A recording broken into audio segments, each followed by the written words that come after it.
Hi friends, good morning. This is Srikanth. Today I will explain about conditional formatting in Power BI desktop.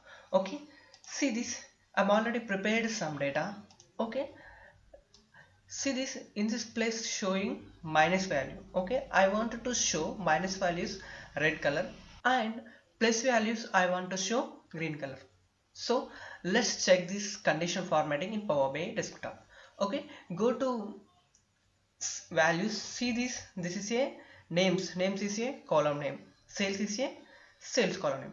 Okay, I wanted to apply sales column name conditional formatting, so I am selecting sales column.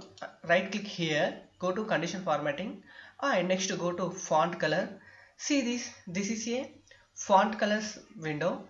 See this, in this place applying minimum values, in this place applying maximum values.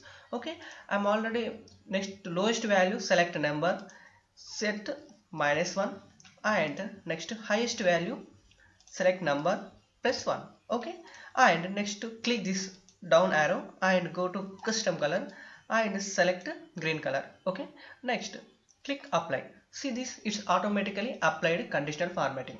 Okay, this is Power BI conditional formatting. Thank you friends, please subscribe our channel Lakshmi Skills. Bye all.